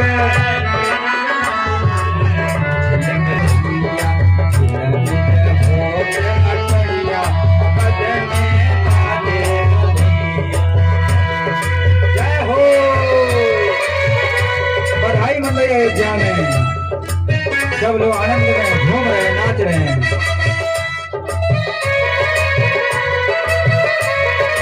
हरि बोल।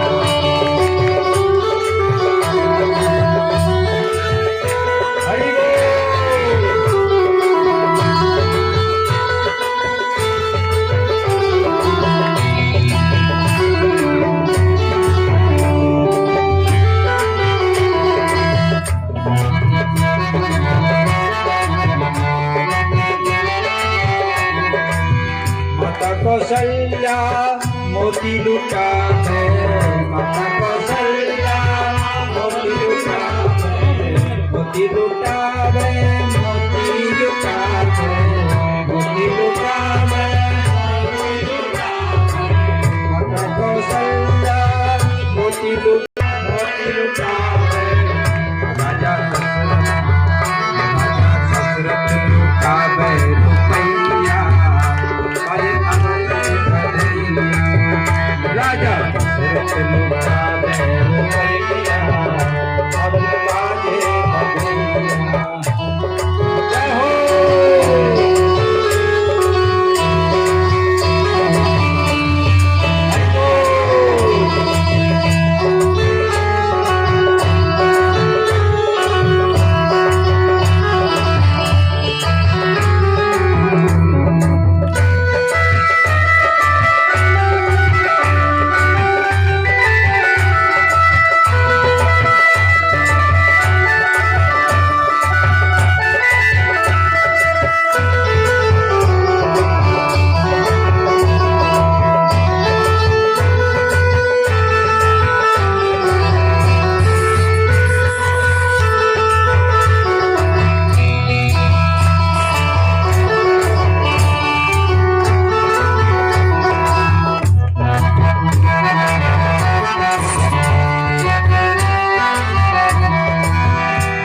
मृदंग ताल ढप बाजे, बाज मृदंग ताल ढप बाजे, ताल ढप बाजे, ढोलक बाजे, ताल ढप बाजे, ढोलक बाजे, ढोलक बाजे और तन बाजे, ढोलक बाजे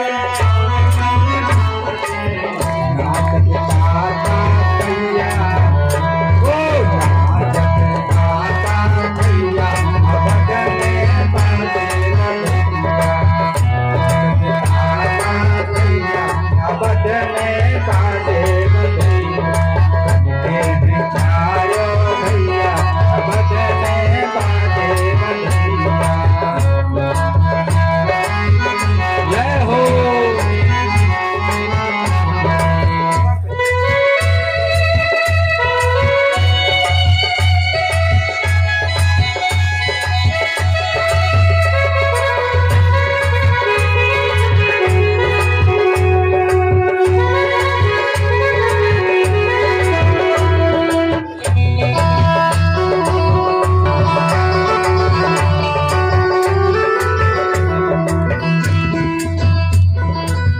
अवध की गलियन में धूम मची है, अवध की गलियन में धूम मची है, धूम मची है, धूम मची है, धूम मची है,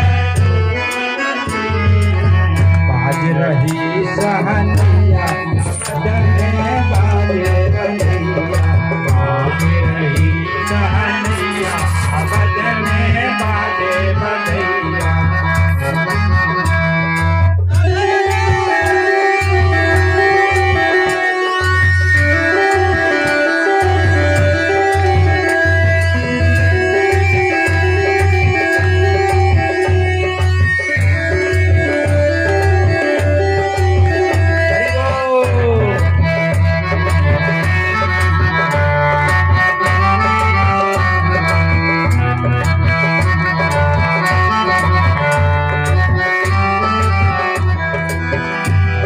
बाजे बधैया प्रगटे हैं,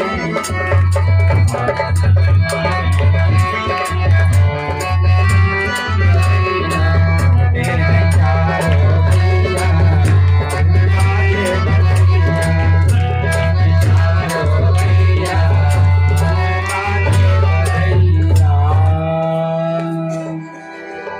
महान उत्सव अयोध्या नगरी में मनाया गया महाराज।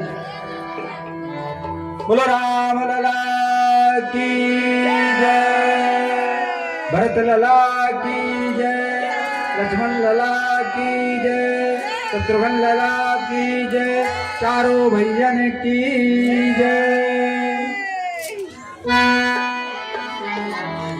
अब महाराज मुनि वशिष्ठ आए हैं, उन्होंने स्वस्ति वाचन किया, अनेक प्रकार से दान पुण्य किया गया है, बड़ा उत्सव पूर्वक मनाया गया। भगवान शंकर काकभुसुंडी जी के साथ मनुष्य रूप धारण करके रामलीला बालक राम का दर्शन करने आए हैं। अनेक देवी देवता, सरस्वती जी, लक्ष्मी जी, ये सब सुंदर स्त्री का रूप धारण करके आए हैं रामलीला का दर्शन करने। और महाराज संक्षेप में वर्णन है, एक सुंदर वर्णन है, भगवान राम आंगन में कैसे चलते हैं। गोस्वामी तुलसीदास जी ने वर्णन किया है, केवल ठुमक चलते रामचंद्र, बाजत पैजनिया, ठुमक चलत रामचंद्र, बाजत पैजनिया, किलक किलक उठत धाय, किलक किलक उठत धाय, गिरत भूमि लटपटाय, किलक किलक उठत धाय, गिरत भूमि लटपटाय, धाय मात गोद लेत, धाय मात गोद लेत, दशरथ की रनिया ठुमक चलत रामचंद्र बाजत पैंजनिया ठुमक चलत रामचंद्र। कैसे चलते हैं भगवान? किलकी किलकी, उठ करके गिर जाते हैं, फिर खड़े हो जाते हैं, फिर चलते हैं। माता कौशल्या माता की इस अपूर्व दृश्य को देख करके बड़े आनंद में मग्न हो जाती हैं और रामलला को, भरतलाला को, सबको अपनी गोद में ले लेती हैं। अंचल रज अंग झारी झारी, अंचल रज अंग झारी, विविध भात सो दुलारी, तन मन धन बारी, कहत मृदु बचनिया, ठुमक चलत रामचंद्र बाजत पैंजनिया। अनेक प्रकार से भगवान ने बाल लीला की। थोड़े बड़े हो गए तो गुरु जी के घर में पढ़ने के लिए भेज दिया गया। वशिष्ठ जी के यहाँ से पढ़ करके आए हैं।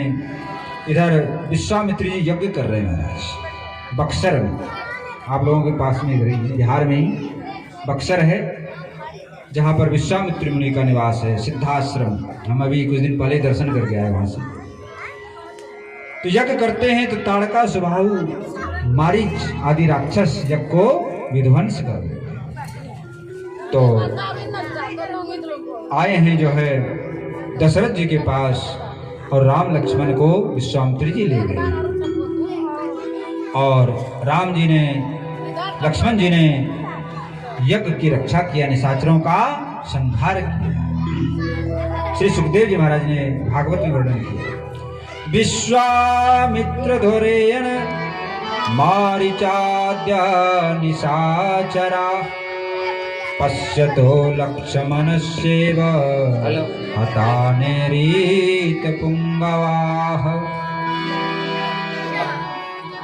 ताड़का स्वभाव आदि राक्षसों का संहार किया, यज्ञ सफल किया है और उसके बाद अहिल्या का उद्धार किया और पहुंच गए जनकपुर, जहां सीता जी का स्वयंवर होना। गुरु जी से अनुमति मांगा कि आज नगर दर्शन करके आते हैं। विश्वामित्र जी कहने लगे कि रामलला आप दर्शन करके नहीं आओगे, आप तो सबको दर्शन देने जा रहे हैं। जाओ अपना सुंदर श्यामल मूर्ति सबको दिखाओ। महाराज भीड़ लग गई, मिथिला की गली गली में हल्ला मच गया। अवध के किशोर आए हैं, श्याम और गौर, दो वर्ण के, सब स्त्री पुरुष देखने के लिए भीड़ उमड़ गई। इधर मिथिला भाषा में एक सुंदर पद गाते हैं, भजन गाते हैं। ये ढोलक वाले चले गए। सब लोग उस सुंदर स्वरूप को देख करके कहते हैं कि जो श्यामला वर है ये सीता जी के ही योग्य है। कुछ कहने लगते हैं, अरे क्या बतावें, ये जो जनक जी है ना, इन्होंने बिना सोचे विचारे प्रतिज्ञा कर लिया। एक बहुत बड़ा धनुष था हमारा, शंकर जी का दिया हुआ, बड़ा भारी था, कोई उसको उठा नहीं सकता। एक दिन की बात है, उसमें बहुत दिन से रखे रखे वहां पर धूल धक्कड़ जमा हो गया था। एक दिन सीता मैया रोज पूजन करने जाती थी, धनुष की थी। एक दिन सोचा थोड़ा इसको सफाई कर दें, एक हाथ से उठा लिया और दूसरे हाथ से झाड़ू लगा। जनक जी ने देखा इतनी शक्तिशाली है सीता मैया, सीता, तो इनके लिए वर भी वैसा ही मिलना चाहिए। तो जो इस धनुष को उठा लेगा, तोड़ देगा, उसी के साथ सीता जी का विवाह। उन्होंने प्रतिज्ञा कर।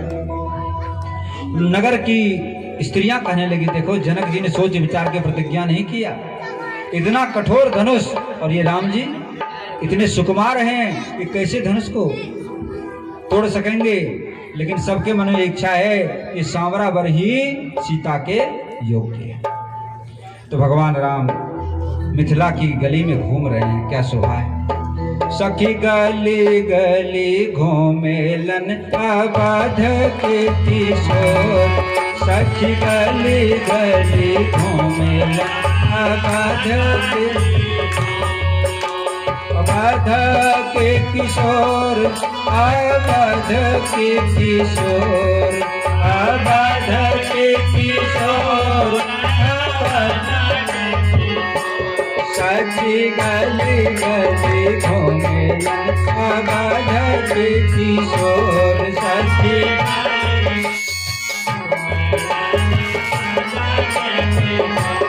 इनके देखे खातिर निखेला चल बाटे शोर इनके देखे खातिर निखेला चल बाटे शोर साथी गली गली घूमेलन अवध के किशोर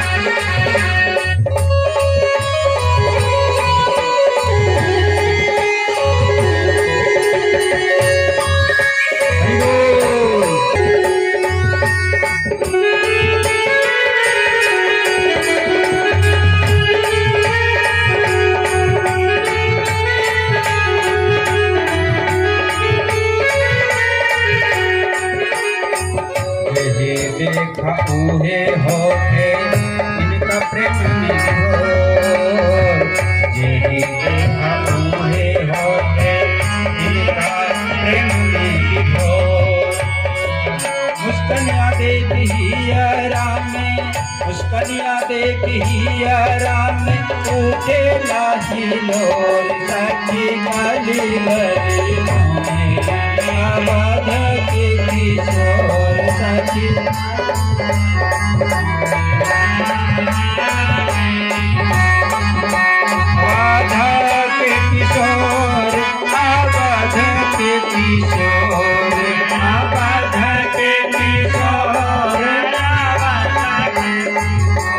सखी गली गली घूमेलन अवध के किशोर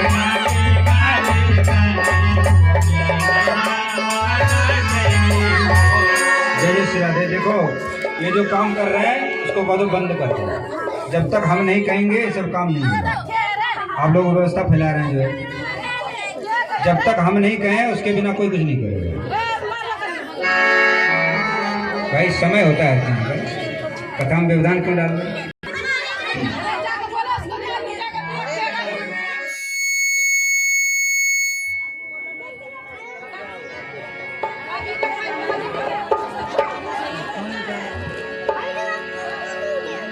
बोलो राम लला भगवान की जय।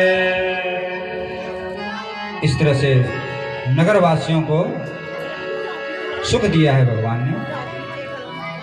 सब लोग प्रेम में विभोर हो गए और छोटे छोटे बच्चे राम और लक्ष्मण के हाथ पकड़ करके साथ साथ में चल रहे हैं। चलो हम आपको धनुषशाला दिखाते हैं। तो बच्चे लोग साथ साथ में लगे हुए हैं और धनुष जगशाला देखते। लौट करके शाम को आगे गुरुजी के पास प्रणाम किया है। दूसरे दिन गुरुजी भगवान की पूजा कर रहे हैं। भगवान उनके पास में है और भगवान की पूजा कर रहे हैं। ये तो लीला है प्रभु। राम लक्ष्मण से कहा कि बेटा राम तुम फूल बीन करके ले आओ, हम भगवान की पूजा करें। तो जहाँ पर ठहरा गया था राजमहल में, उसी के बगल में सीता वाटिका थी, जहाँ सीता जी पूजा करने जाती थी गौरी माता। उसी वाटिका में फूल बीनने के लिए जा रहे हैं राम लक्ष्मण। और उधर से सीता जी अपनी सहेलियों के साथ गौरी माता का पूजन करने के लिए आ रही हैं। एक सखी को सीता माता ने आदेश दिया था तुम प्रतिदिन बगीचा में घुमा करो और जिस दिन राम जी आ जाए उस दिन हमको सबसे पहले समाचार। एक सखी सीता जी तो चली गई गौरी माता का पूजन करने, और ये जो अपना घूम रही थी। घूमते घूमते श्याम गौर्ण दो सुंदर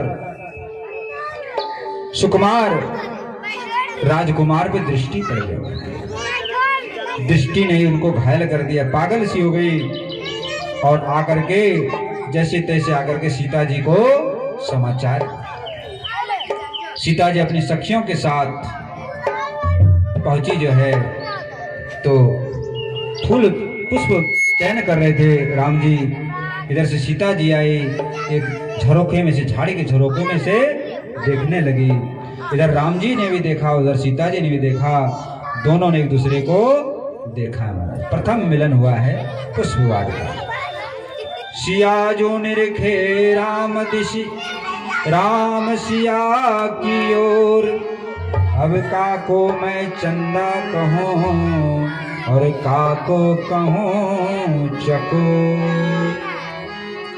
देखा देखी होते ही दो दिशि बढ़ो उल्लास, सिय के ही रघुबर बसे और रघुबर के ही सिय बास। दोनों ने एक दूसरे को देखा। सीता जी हृदय में राम जी बस गए, राम जी हृदय में सीता जी बस गए। बोलो सियावर चंद्र की जय।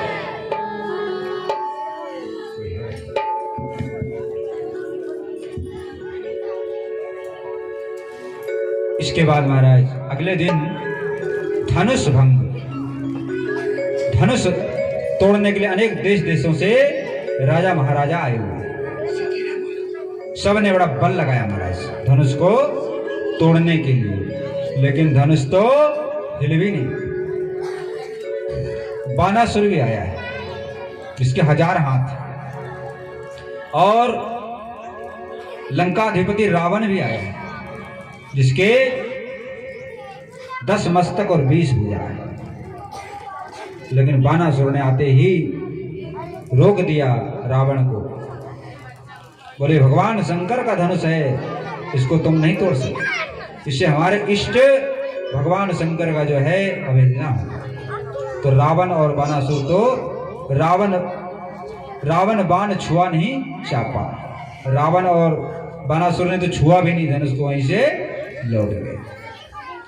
तो सारा राजा परास्त हो गए, कोई धनुष को उठा नहीं पाए, हिला भी नहीं पाए।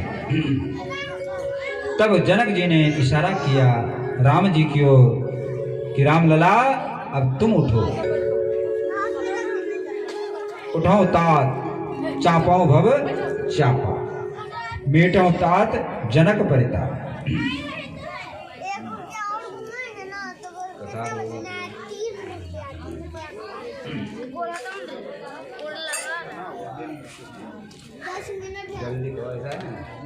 लोकवीर समितो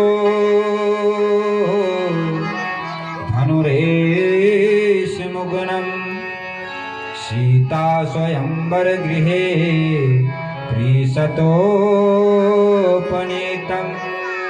आदाय बाल गजलील विवेक्ष यष्टिम, सज्जीकृतं नृप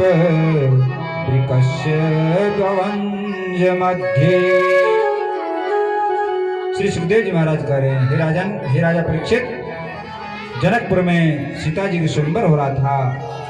संसार के चुने हुए वीरों की सभा में भगवान शंकर को भयंकर धनुष रखा हुआ था, इतना भारी था कि 300 वीर भी उसको बड़ी कठिनता से उठा सकते थे। लेकिन भगवान श्री राम ने उसको उठा लिया, धनुष पर डोरी चढ़ा दी और बीचों बीच खींच करके 2 टुकड़ा कर दिया।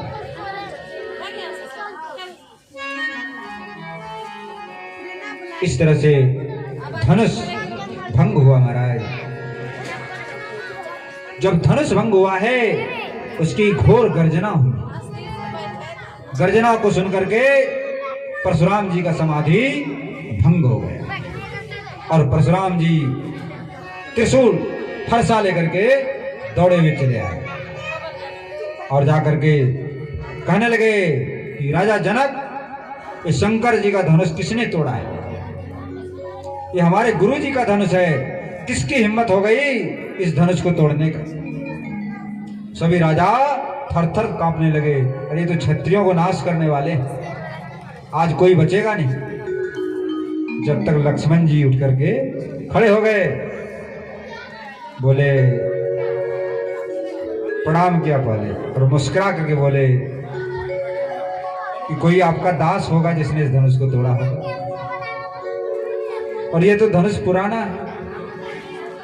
हमारे जो स्वामी हैं राम जी उन्होंने नया समझ के इसको उठाना चाहा, लेकिन ये बहुत दिनों का पुराना पड़ा हुआ, केवल छुआ और टूट गए, इनमें इनका क्या दोष।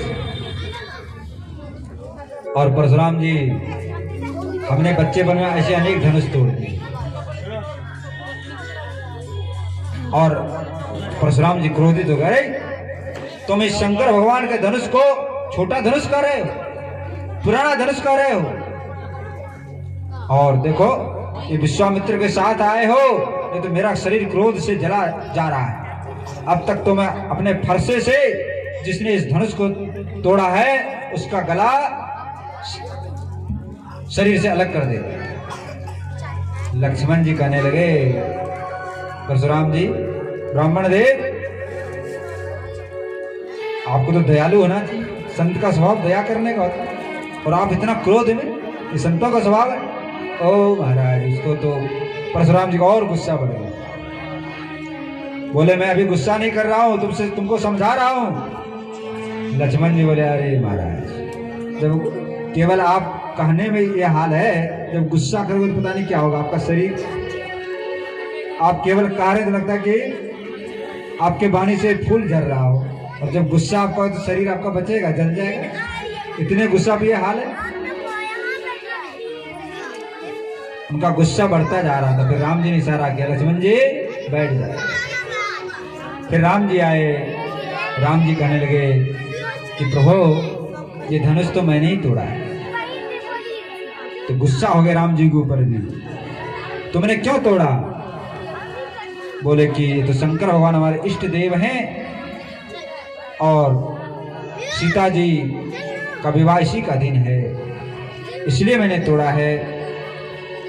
और यदि आपको विश्वास नहीं हो आप अपना धनुष दीजिए। तो परशुराम जी ने जैसे धनुष देना चाहा अपने आप से चला, समझ गए कि तो स्वयं भगवान ही अवतार लेकर के आए हैं। परशुराम जी ने प्रणाम किया, हे प्रभु हमें क्षमा करो, मैं आपके स्वरूप को समझ नहीं सका। आप तो साक्षात ब्रह्म है, परमात्मा है, भगवान है। आपका दर्शन हुआ, और लीजिए आज से धनुष आपको ही प्रदान किया। आज हम धनुषबाण नहीं चलाएंगे, केवल आपका भजन करेंगे। ऐसा कह करके परशुराम जी महाराज लेकर के महेंद्रगिरी पर्वत पर चले गए, और वहां पर जाकर के भगवान राम का भजन करेंगे। इस तरह से महाराज ये उपद्रव टला। अब जाकर के लोगों को मन में शांति आई, नहीं तो एक बार तो सब डर गए थे, पता नहीं क्या होगा। परशुराम जी आ गए। अब सीता जी राम जी को जयमाला पहनाने के लिए आ रहे हैं। बड़ा सुंदर दृश्य है, अभी झांकी गृह में आप लोग दर्शन करेंगे। जयमाला लेकर के सखियों के साथ सीता जी आ रही हैं। उस यज्ञशाला में बड़ा सुंदर दृश्य है।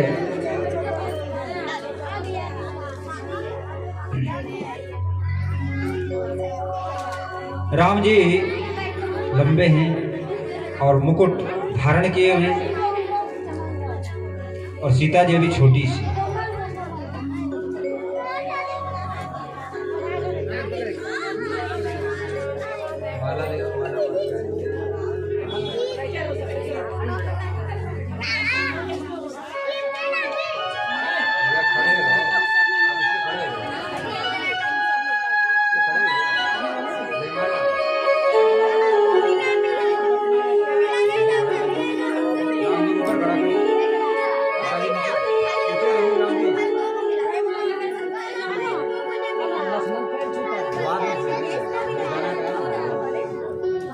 जी भगवान राम को, लेकिन राम जी है सूर्यवंशी महाराज। सूर्यवंशी कभी झुकते नहीं, किसी के सामने सिर नहीं झुकाते हैं। तो श्री राम जी तन के खड़े हैं।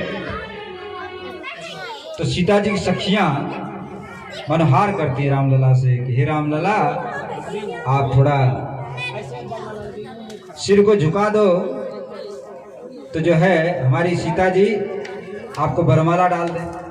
लेकिन राम जी कहने नहीं नहीं नहीं, मैं तो सूर्यवंशी हूं, मैं किसी के सामने सिर नहीं झुकाता। तो सखियां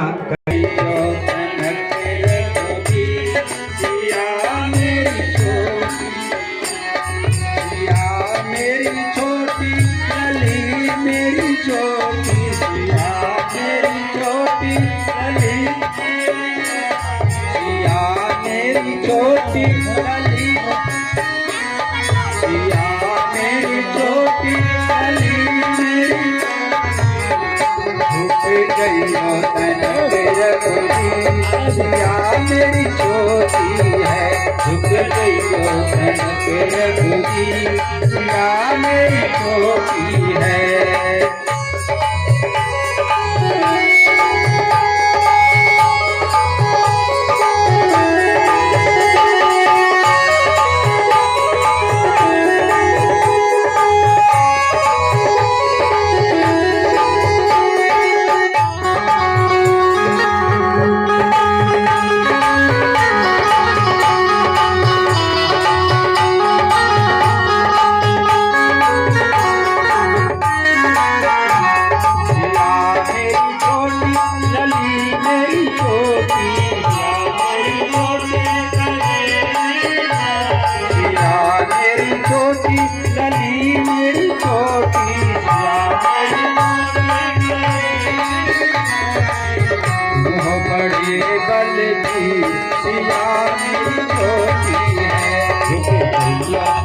देखो भैया, जब कृष्ण का जन्म होगा जब ये सब होगा काम। अभी शांति से बैठिए, अभी कथा अभी दूर है बहुत, इसीलिए शांति से बैठो आप लोग। अभी अशांति न करो। अभी कथा राम जी के चरित्र है, फिर कृष्ण का जन्म होगा। लक्ष्मण जी आकर के राम जी के चरणों में पड़ेंगे। तो जैसे ही राम जी ने उठाना चाहा, सीता जी ने वरमाला डाल दिया। बोलो श्याम रामचंद्र की जय हो।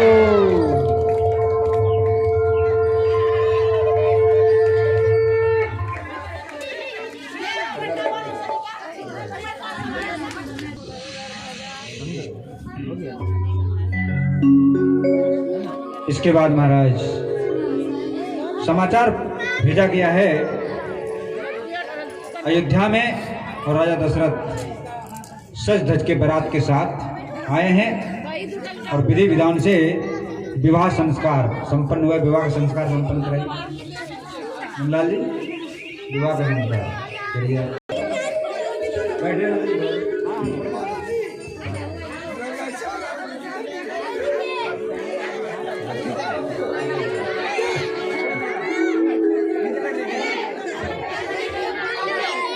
आज मिथिला नगरिया निहाल सखिया, आज मिथिला नगरिया निहाल सखिया, आज मिथिला नगरिया निहाल सखिया, आज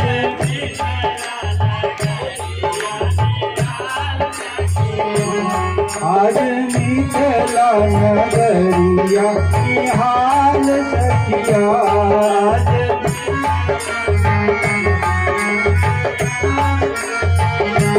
चारों दुल्हन बड़का कमाल सखिया, चारों दुल्हन बड़का कमाल सखिया, आज मिथिला नगरिया निहाल सखिया,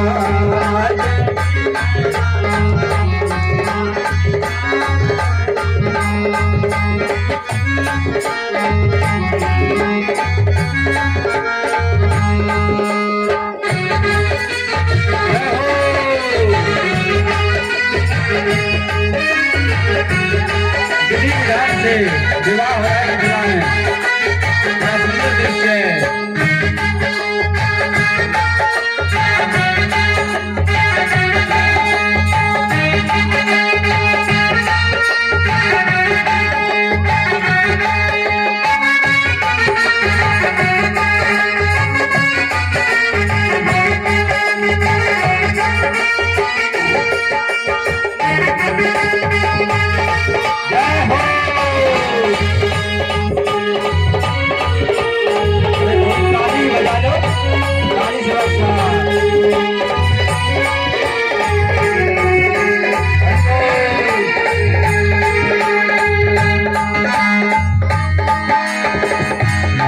मनी मोरिया चल सोहे कनमा, मनी मोरिया चल सोहे कनमा, हरे हरे कजरा रे दुलनी नयनमा, हरे हरे कजरा रे दुलनी नयनमा, लाल लाल चंदन चमके, लाल लाल चंदन चमके भाल सखिया, चारों दुल्हन बड़का कमाल सखिया, चारों दुल्हन बड़का कमाल सखिया, जय हो।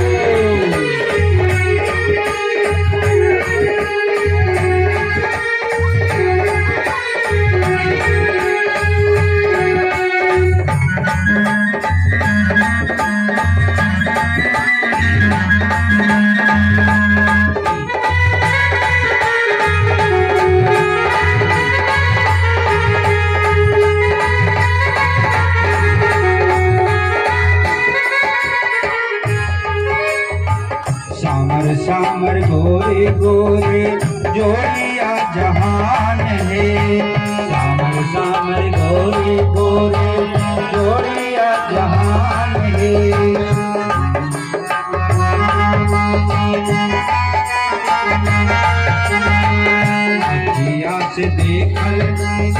सुनल नहीं कान है, अखिया से देखल सुनल नहीं कान है। जुग जुग जीवे ओ जुग जुग जीवे बड़ी विधान सखिया, चारों दुल्हा करता समाज सखिया, चारों दुल्हा में करता। आज मिथिला नगरिया निहाल सखिया, आज मिथिला नगरिया निहाल सखिया, चारों दुल्हा में करता समाज सखिया, चारों दुल्हा में करता समाज सखिया। बोलो श्यावर रामचंद्र की जय। इस तरह से राम जी का सीता जी के साथ, भरत जी का मांडवी के साथ, लक्ष्मण जी का उर्मिला के साथ और शत्रुघ्न जी का श्रुतकृति के साथ धूमधाम से विवाह महोत्सव संपन्न हुआ है। और प्रतिदिन जाना चाहते लेकिन विदाई करना नहीं चाहते। मिथिला वासियों का आज भी भाव है, आज भी दुल्हा सरकार मिथिला में ही, मिथिला से बाहर गए ही नहीं।